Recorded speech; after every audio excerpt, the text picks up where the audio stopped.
അഫ്സാന ബ്ലോഗിലേക്ക് എല്ലാ കൂട്ടുകാർക്കും സ്വാഗതം.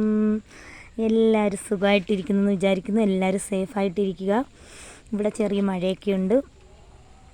അപ്പോൾ ഞാൻ തിങ്കളാഴ്ച മാതൃദിനമല്ലേ, അന്നൊരു വീഡിയോ ഇടണമെന്ന് വെച്ചാൽ പറ്റിയില്ല. അപ്പോൾ ഇന്നിടാമെന്ന് വിചാരിച്ചു. എല്ലാ ലോകത്തുള്ള എല്ലാ അമ്മമാർക്കും മാതൃദിന ആശംസകൾ. അപ്പം തുടക്കം തന്നെ ഞാനൊരു അമ്മമാർക്ക് വേണ്ടി ഒരു പാട്ട് പാടിക്കോട്ടെ. പകൽ മഴയിൽ നനയുന്നു പരലായി തുടിക്കുന്നൊരിള മനസ്സ്, തുഴയാതെ തുഴയുന്നു വാത്സല്യ കടലിൽ പൂക്കൊതുമ്പ്.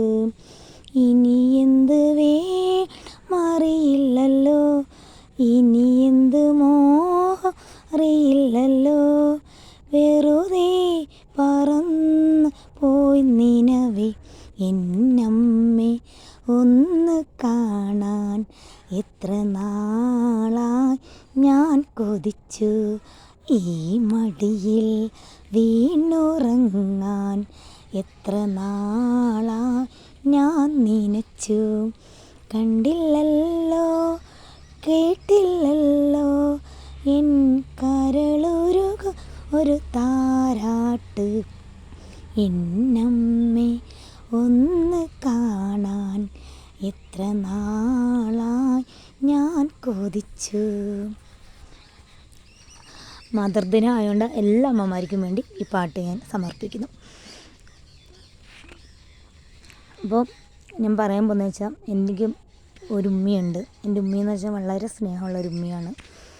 പിന്നെ എന്താ പറയുക, നമ്മളെ കയ്യിൽ ഇപ്പം ഞാൻ ഇത്രയും കാലങ്ങൾ മുന്നോട്ട് പോയി. അന്നേരം എന്നെ കൊണ്ടുവന്ന് വേറൊരു നാട്ടിലാണ്, എൻ്റെ നാട്ടിൽ നിന്ന് വേറൊരു നാട്ടിലാണ് കൊണ്ടുവരാം. അന്നേരം ആണെങ്കിൽ പണ്ട് നമ്മൾ കുട്ടിക്കാലത്ത് നമ്മൾ ഉമ്മമാർ പറയത്തില്ലേ, അപ്പം അമ്മമാർ പറയത്തില്ലേ, അത് ചെയ്യലും ഇത് ചെയ്യലും എന്നൊക്കെ പറയത്തില്ലേ. അന്നേരം അതിൻ്റെയൊക്കെ ഇത് അന്നേരം നമ്മൾ ഇല്ല അങ്ങനെ ചെയ്യും, നമ്മൾ തിരിഞ്ഞ് അത്ര മൈൻഡ് ചെയ്യത്തില്ലല്ലോ, നമ്മൾ അങ്ങനെ തന്നെ ചെയ്യത്തില്ലേ. എന്നെ സംബന്ധിച്ച് ഞാൻ അങ്ങനെ തന്നെ ചെയ്യുമായിരുന്നു. അന്നേരം നമ്മളൊരു അമ്മയായി കഴിയുമ്പോഴാണ് നമ്മൾ അവർക്ക് അത്രമാത്രം നമ്മളെ മനസ്സിൽ ആ സ്ഥാനമുണ്ടെന്ന് നമ്മൾ തിരിച്ചറിയുന്നത്. കാര്യം നമ്മളെ വളർത്തി അത്രയും കഷ്ടപ്പെട്ട് വളർത്തി ഇതാക്കി കൊണ്ടുവന്ന എത്രത്തോളം കഷ്ടപ്പെട്ടായിരിക്കും നമ്മളെ ഒരേ അമ്മമാരും. അതേപോലെ നമ്മൾ വളർന്നു കഴിയുമ്പോൾ നമ്മളെ മക്കളെ നമ്മൾ കഷ്ടപ്പെട്ട് വളർത്തുമ്പോഴാണ് നമ്മളമ്മയുടെ കൂടുതലും ആ ത്യാഗത്തിൻ്റെയും ആ ദുഃഖത്തിൻ്റെയും പ്രയാസം നമ്മൾ തിരിച്ചറിയുന്നത്. ഞാനിപ്പോഴാണ് അത് തിരിച്ചറിയുന്നത്. പിന്നെ ഇപ്പം ഞാനിത് പറയുന്നത് വെച്ചാൽ, എൻ്റെ കല്യാണം കഴിഞ്ഞിട്ട് 15 വർഷമായി. ഇതുവരെ എൻ്റെ ഉമ്മയടുത്ത് ഞാൻ ഇതൊന്നും പറഞ്ഞിട്ടില്ല. പിന്നെ വീഡിയോ ഒന്നും ഞാൻ ചെയ്തിട്ടില്ല. ഞാൻ പറയില്ലേ, ആദ്യമായിട്ടാണ് ഇങ്ങനെയൊക്കെ ചെയ്യുന്നത്, വീഡിയോ ഒക്കെ ചെയ്യുന്നത്. അന്നേരം ഇനി ഇതറിയുമെന്ന് വിചാരിച്ചാൽ അത്രയ്ക്ക് എനിക്ക് എൻ്റെ ഉമ്മയോട് ഭയങ്കര സ്നേഹമാണ്. കാര്യം എൻ്റെ ഹൃദയത്തിനകത്താണ് ഞാൻ വെച്ചേക്കുന്നത്. പുറമേ ഞാൻ അങ്ങനെ കാണിക്കത്തില്ല. പക്ഷേ എന്നാലും ഞാൻ എൻ്റെ വീട്ടിൽ പോയി നിന്നിട്ട് ഇവിടെ വരുമ്പം ഞാൻ കിടന്ന് ഉറങ്ങും. ഒരു ദിവസം എല്ലാ ദിവസവും ഇങ്ങനെ മിക്ക ദിവസം ഇങ്ങനെ കിടന്ന് ഉറങ്ങും. ഉണരുമ്പോൾ പെട്ടെന്ന് ഞെട്ടി ഉണരുന്ന ഉമ്മിച്ചോ അല്ലെങ്കിൽ അമ്മച്ചി എന്നൊക്കെ വിളിച്ചല്ലേ നമ്മൾ പെട്ടെന്ന് ഞെട്ടി ഉണരാതെ ഉള്ളത്. അന്നേരം നമ്മൾ പെട്ടെന്നല്ലേ ഒരു തിരിച്ചറിവ് നമുക്കുണ്ടാകുന്നത്, നമ്മളെ പണ്ടത്തെ നമ്മളെ അമ്മയുടെ അച്ഛൻ്റെ കൂടെ അല്ല എന്നൊരു മൈൻഡ് നമ്മളെ പെട്ടെന്ന് വരുന്നത്. ചിലപ്പോൾ നമുക്ക് പെട്ടെന്ന് വരുന്നില്ല.